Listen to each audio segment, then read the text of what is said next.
నమస్తే, welcome to Andhraprabha. భారత్పై పాకిస్తాన్ మాజీ మంత్రి షేక్ రషీద్ అహ్మద్ మరొకసారి తీవ్ర వ్యాఖ్యలతో విరుచుకుపడ్డారు. నిషేధిత ఉగ్రవాద సంస్థ లష్కర్ ఏ తైబా చీఫ్ హఫీజ్ సయీద్కు బహిరంగంగా మద్దతు ప్రకటించారు. అంతేకాదు, హఫీజ్ సయీద్కు తాను సేవకుడుని అంటూ ఆయన సంచలన వ్యాఖ్యలు చేశారు. భారత పాకిస్తాన్ వైపు కన్నెత్తి చూస్తే అల్లా భారత్ను నాశనం చేస్తాడు అంటూ తీవ్ర హెచ్చరికలు చేశారు. అసలు షేక్ రషీద్ ఏమన్నారు? ఆయన వ్యాఖ్యల వెనుక ఉన్న నేపథ్యం ఏంటి? ఒక విశ్లేషణ చేద్దాం.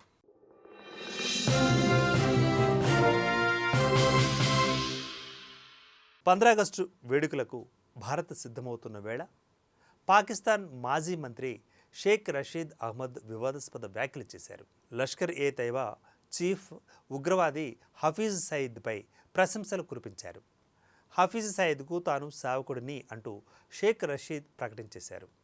ఇక హఫీజ్ సయీద్ వెంట పాకిస్తాన్తో పాటు తాము కూడా ఉన్నామంటూ ఆయన వ్యాఖ్యానించారు.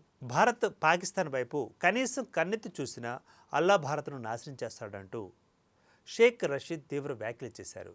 భారత్లో పక్షుల కిలకిల రావాలు వినిపించవని, దేవాలయాల్లో గంటలు కూడా మోగవంటూ రెచ్చగొట్టేలా ఆయన వ్యాఖ్యలు చేశారు. ఇక భారత్లో పాకిస్తాన్కు వ్యతిరేకంగా ఏమీ జరగదని ఆయన వ్యాఖ్యానించారు.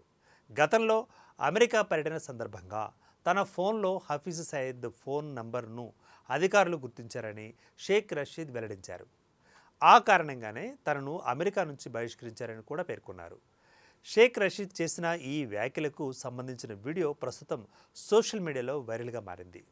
ఆయన ఈ వ్యాఖ్యలు చేసిన సమయంలో లష్కర్ ఏ తైబా సీనియర్ కమాండర్, పాకిస్తాన్ మర్కజీ ముస్లిం లీగ్ అధ్యక్షుడు ఖలీద్ మసూద్ సంధు, ఆ సంస్థ కేంద్ర సలహా కమిటీ సభ్యుడు ఖారీ మొహమ్మద్ యాకూబ్ షేక్ కూడా అక్కడే ఉన్నారు. షేక్ రషీద్ అహ్మద్ పాకిస్తాన్లో సుపరిచిత రాజకీయ నాయకుడు. పాకిస్తాన్ మాజీ ప్రధాని ఇమ్రాన్ ఖాన్కు ఆయన సన్నిహిత అనుచరుడిగా కొనసాగారు. 2020 నుంచి 2022 వరకు ఇమ్రాన్ ఖాన్ ప్రభుత్వంలో అంతర్గత వ్యవహారాల శాఖ మంత్రిగా పనిచేశారు. అవామీ ముస్లిం లీగ్ను స్థాపించిన షేక్ రషీద్ గతంలోనూ భారత్పై వివాదాస్పద వ్యాఖ్యలు చేసిన సందర్భాలు కూడా ఉన్నాయి.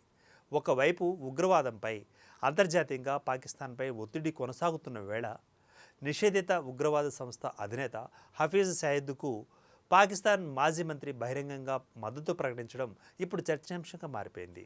భారత్పై ఆయన చేసిన వ్యాఖ్యలు మరోసారి ఇరు దేశాల మధ్య ఉద్రిక్తతలపై చర్చకు దారితీస్తున్నాయి. ఇటువంటి జియోపాలిటిక్స్ న్యూస్ కోసం చూస్తూనే ఉండండి ఆంధ్రప్రభ.